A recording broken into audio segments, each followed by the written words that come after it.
and welcome to this first introductory lesson on the Romeo and Juliet module. So what we're going to be doing is over the next series of lessons talking about the play in depth. But today what we're going to look at, this is just the first lesson, and we're going to look at an introduction and of the play and of William Shakespeare and the era, and we'll get into a little bit of Romeo and Juliet, but not a whole much. Okay, so let's go ahead. So our objective is to understand the life of Shakespeare and the era of his plays. So that brings us to the question of who was William Shakespeare? So we know the name. Most people could probably name a few of his plays. The funny thing is, it's not that much is actually known about his life.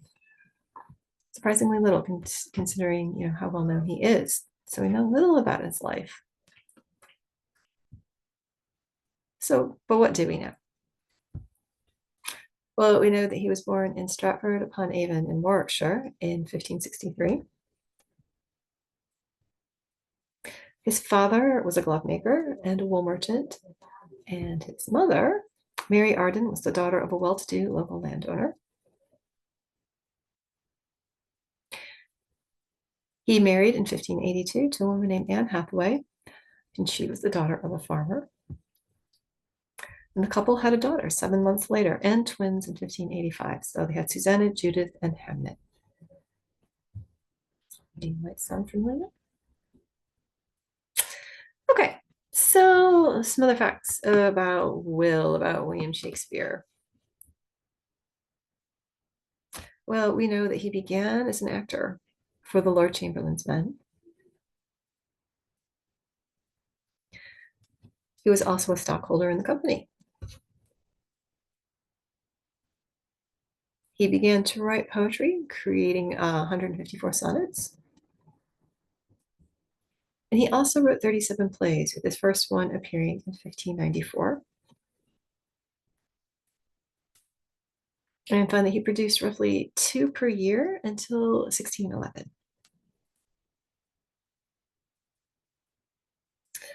Now, anybody that knows anything about William Shakespeare knows that originally most of his plays were performed at the historic Globe Theatre in London. And the Globe Theatre does still exist. Well, it was rebuilt.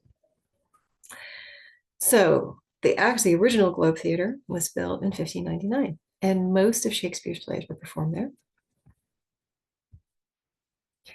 Plays produced for the general public. It was roofless in an open air. There was no artificial lighting.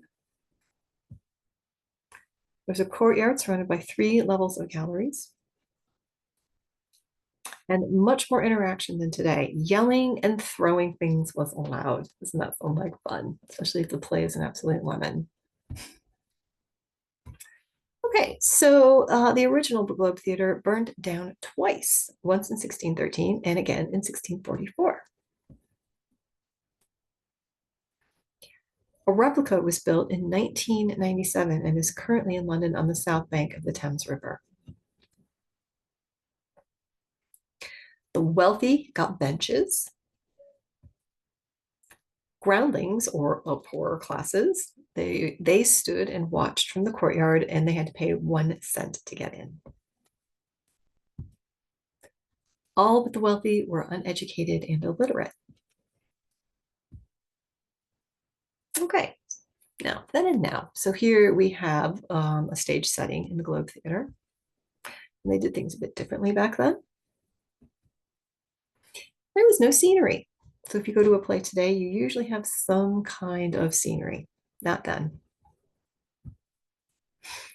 Settings and references in dialogue. So they would tell you where it was set, but there was no actual decoration or anything. They were elaborate costumes. Plenty of props. And it was fast paced. So the plays were 2 hours, but they were very fast paced and colorful.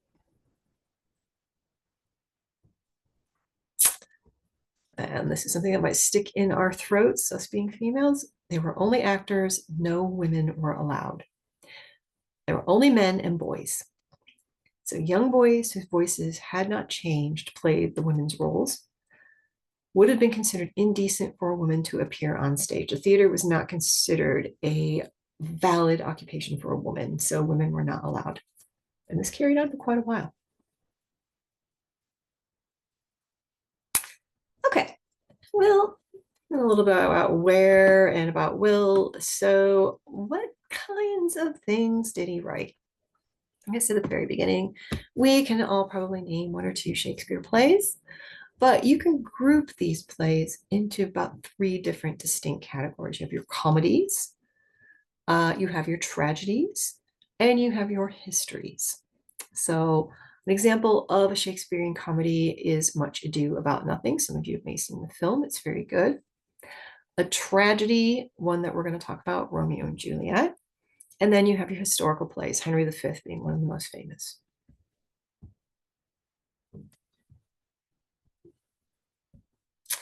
All right, so let's talk about tragedy, since this is about Romeo and Juliet, and Romeo and Juliet is actually a tragedy. So what is a Shakespearean tragedy? Well, that is drama where the central character or characters suffer a disaster or a great misfortune.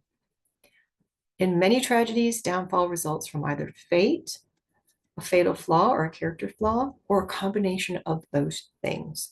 So if you've some of you seen the film Romeo and Juliet, you might just know the story. We know that they both die in the end. Spoiler alert. So sometimes you'll find, and you will find on some of this as you go along and read Romeo and Juliet, that there are some funny bits in Romeo and Juliet, even though it is a tragedy. So, but why would you do that? It seems a bit, horrible. Well, there's some good reasons. It heightens the contrasts, and we'll find several contrasts as you read through Romeo and Juliet. These references to night and dark, good and evil, and that heightens it.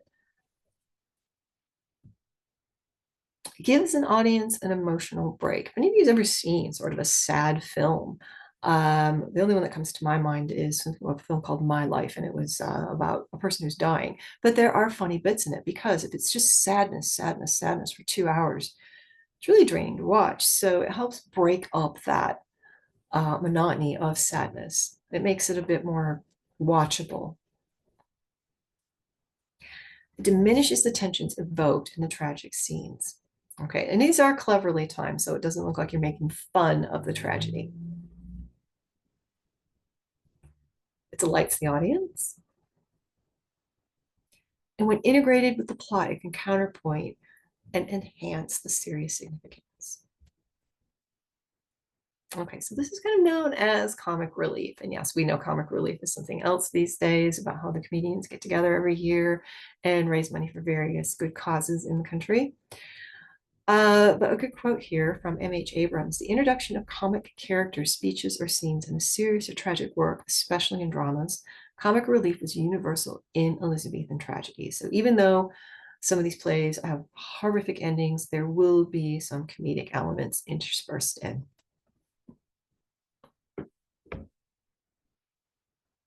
Okay, so again, provides relief from the seriousness and the sadness that we know is going to come.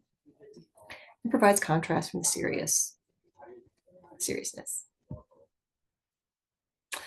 Now, when we talk specifically about Romeo and Juliet, there are a couple of characters that are fairly comedic.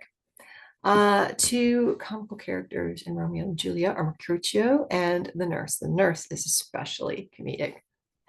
Mercutio, it depends on how he's played and who's plays him. Has anybody seen the film version of Romeo and Juliet done by Baz Luhrmann? The one who plays Mercutio, you can tell he's very flamboyant, and much more so than in the Zeffirelli version. So yeah, that's sort of the director's take on it. But Mercutio is sort of a comedic character.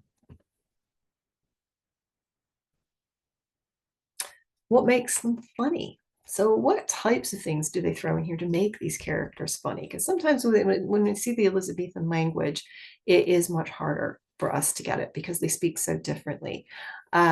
Again, going back to the Baz Luhrmann version of Romeo and Juliet, they make Mercutio very flamboyant and a very funny character. So you can see because we might miss it in the language. But asides, words spoken unusually in an undertone, not intended to be heard by all characters. Contrast, exaggerations. So you can see from the picture his costuming, especially when he goes to the party at the Montagues, dressed like like a Las Vegas show person. Exaggeration, poking fun, puns, which are humorous use of words with two meanings. Sometimes they're missed by the reader because of the Elizabethan language, like we said, and plays on words. So this is a quote from Mercutio himself: prick love for the pricking and you beat love down. So he's making love sound like some kind of silly game. So he's talking about Romeo in the very beginning when he's in love with, I believe it's Rosalind, and it doesn't go his way and he's very upset. Okay. Now, something else that features in Shakespeare's plays and in Romeo and Juliet is something called blank verse. So it says much of Romeo and Juliet is written in unrhymed verse. Iambic, unstressed syllable, and stressed syllable, and pentameter, 5 feet to a line. Ends up to be 10 syllable lines. And this is the same as Shakespearean sonnet. So he wrote it in iambic pentameter.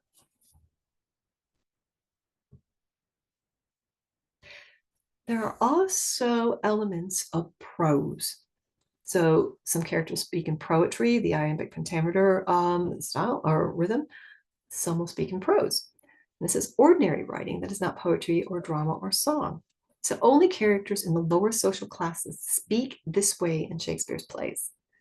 So we might want to think, why does he do that? Why do the lower characters just speak in prose, but the, higher characters, the higher social classes speak in iambic pentameter?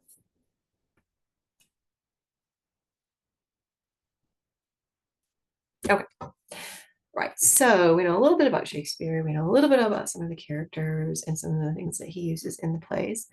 So we're going to look at where this play is set. So Shakespeare loved to set a lot of his plays in Italy.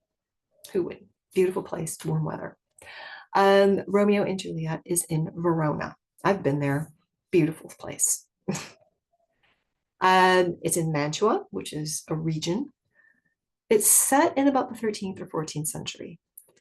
And the families are rich and elegant.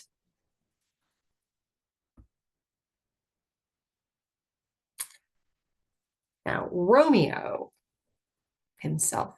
This is actually Leonardo DiCaprio, a very young Leonardo DiCaprio. He played Romeo in the Baz Luhrmann version of the film. Romeo himself, he's 16 years old, so he's not very old. Doesn't have a lot of experience behind him. He's an only child. He's in love with Rosalind before he meets Juliet.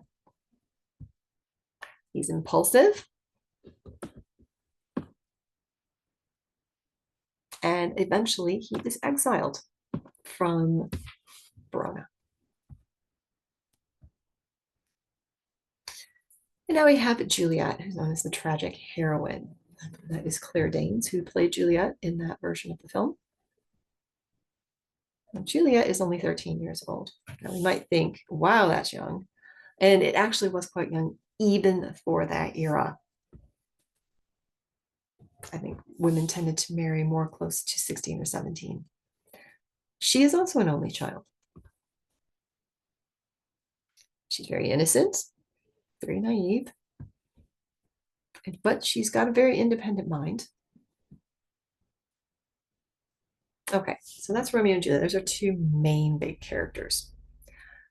There are other major characters: Mercutio, Tybalt, the nurse, Paris, Friar Lawrence, Montague and Lady Montague, and the Capulet and Lady Capulet. There's some other minor characters that maybe don't make as big of an appearance, but they're still worth mentioning. They're still important. So you've got Aeschylus, the Prince of Verona, Samson and Gregory, Benvolio, Friar John, Balthasar, and Abraham.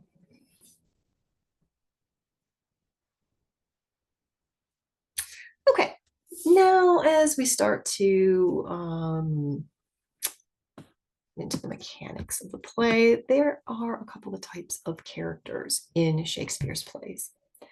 So you've got what we call round characters, characters who have many personality traits like real people. So yes, we're never one thing all the time. We all have different personality traits. Sometimes we're funny, sometimes we're very serious. We might lean towards one more than the other, but we all have various different character traits. Now, your round characters in Romeo and Juliet, of course, Romeo, Juliet, you've got Mercutio and Benvolio. There are also flat characters, very one-dimensional, embodying only a single trait. So I don't think you meet too many people like this out in real life, but in theater, they are used. So Shakespeare often uses them to provide a comic relief, even in a tragedy. So again, if our more flat characters are Tybalt, Paris, Lady Capulet, and Lord Montague.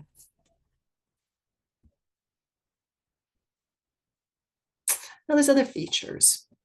You have something called static characters. Characters within a story who remain the same. So again, they'd be sort of flat, but also static. They don't change. They do not change their minds, opinions, or characters. But then you've got dynamic characters, characters that change somehow during the course of the plot. They generally change for the better. Okay, so at the very end, again, spoiler alert, the Montagues and the Capulets, after the death of Romeo and Juliet, eventually end the feud. So they change. They realize that all this fighting just isn't worth it. So they would be dynamic characters. Other features are things called monologues. You'll see this written in a lot of Shakespeare's plays. One character, one person speaking on the stage. There may be other characters on the stage as well, but there's only one person speaking. So, for example, the Prince of Verona commanding the Capulets and the Montagues to cease fighting. Enough is enough, guys. Knock it off. Your kids are dead. Have you not learned your lesson? I quite went like that, but the gist of it. And then we've got soliloquies. These are long speeches expressing the thoughts of a character alone on the stage.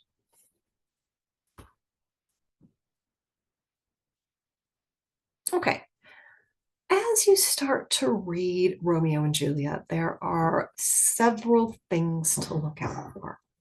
Okay, so there are contrasts. You'll notice mentions of light and dark, night and day, young and old, love and hate. It's a very prevalent one. You have tragedy and comedy. Even though this is a tragedy, there is comedy intertwined in.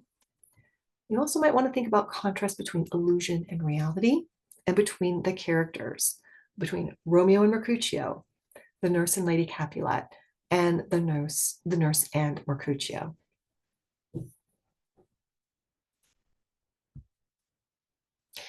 There are themes in here. So a theme is a central idea or insight about life. So which in a tragedy explains the downfall of characters. So you want to look carefully for the following themes in Romeo and Juliet. Obvious one is love. Now, love, there's contrast because it causes pleasure, but it can also cause a great deal of pain. It can be the root of tragedy. Lustful love for pleasure, there's infatuation, and there's pure love.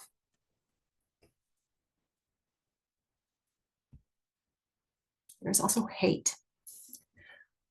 It causes people to do irrational and hurtful things. So the play is sort of based around this big feud between the Capulets and the Montagues. They've been fighting for so long, people probably don't even know why. It's been going on for centuries. Okay, so that is an example of the hate. There is also fate. You'll hear this in a lot of Shakespeare's plays. Leads or direct lives. If star-crossed couple is doomed. So the very, very opening lines of Romeo and Juliet, which we will take a closer look at, and there's a mention of the star-crossed lovers. Star-crossed, it's fate, what happens to them.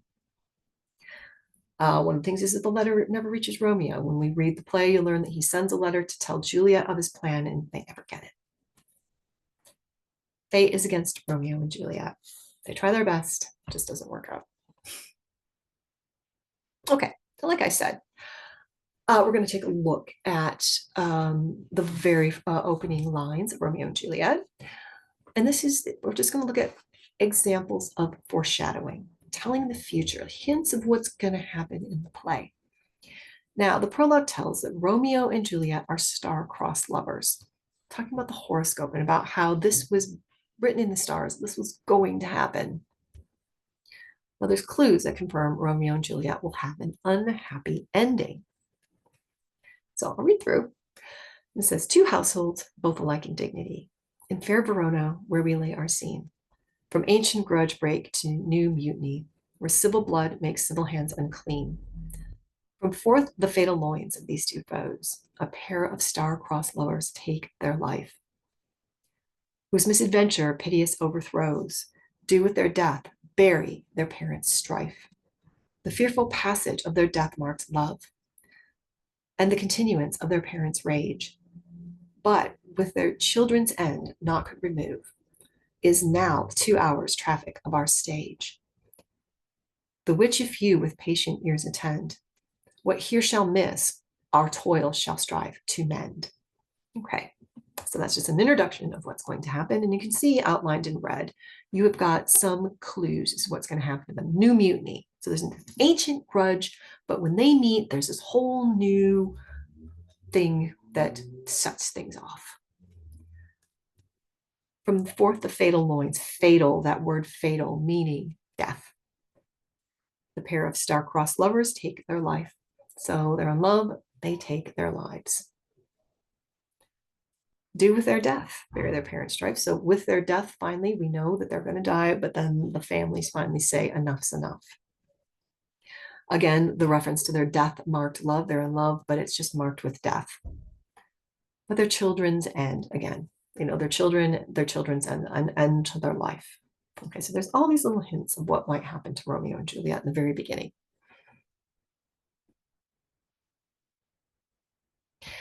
Symbolism. There's lots of symbolism in Romeo and Juliet. One of the symbols is poison.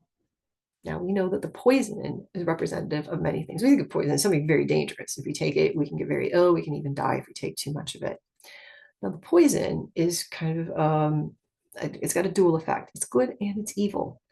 It's evil in the sense that, yes, it can do horrible things to you, but it's good in the sense that it is their escape. The plan is that they believe Juliet has died. She's drank poison, but she's actually just taken something to make her sleep very deeply. Romeo does not know this. That's what the letter is about. So the poison has a dual effect here.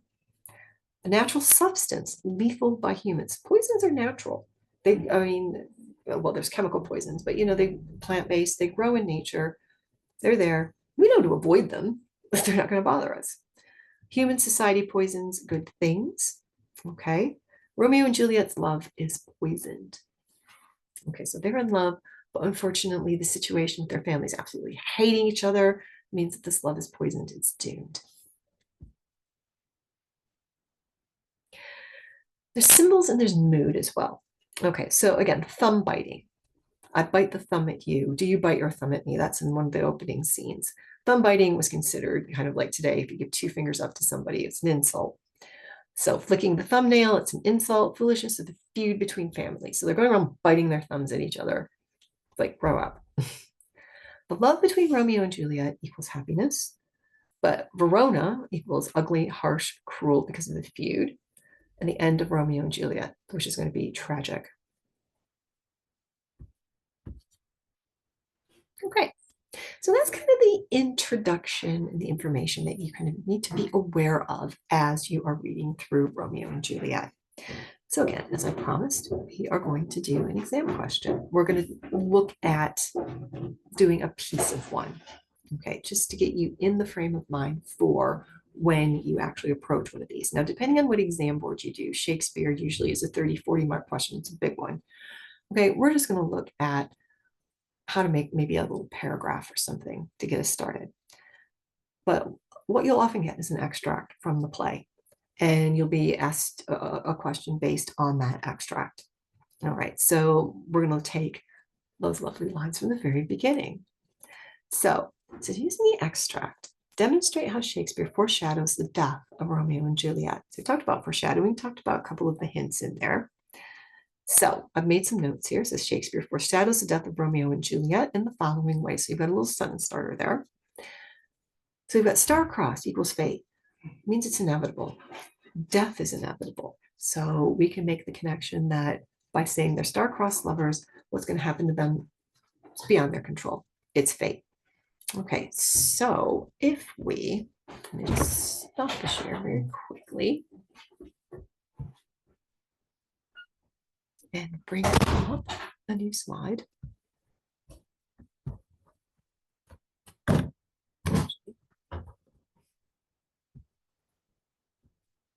Stop the share, I just had to come out of slideshow. Anyway.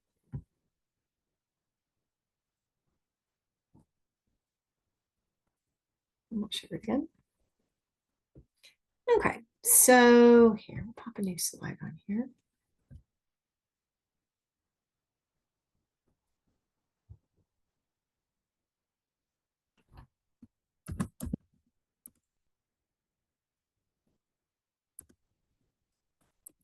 Let's get you started. And I'm gonna be lazy and I'm gonna copy this.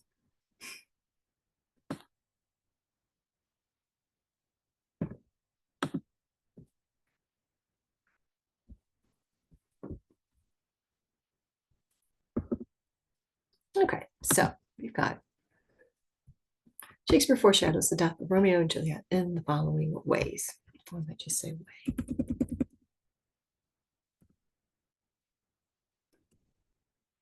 First, Shakespeare refers to Romeo and Juliet as star-crossed lovers. The term means, implies, we'll say implies, fate or destiny.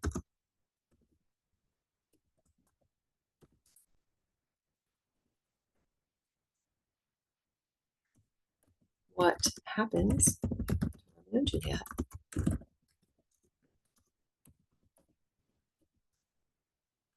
has been written in the stars or something like that.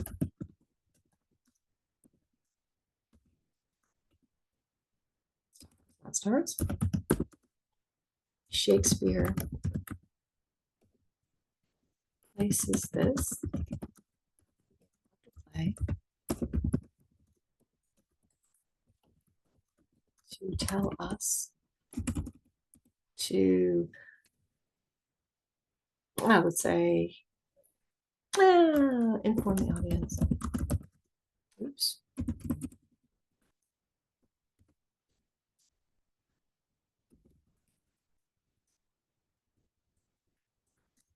That Romeo and Juliet's fate will not be good. Let's say that Romeo and Juliet will not have a happy ending.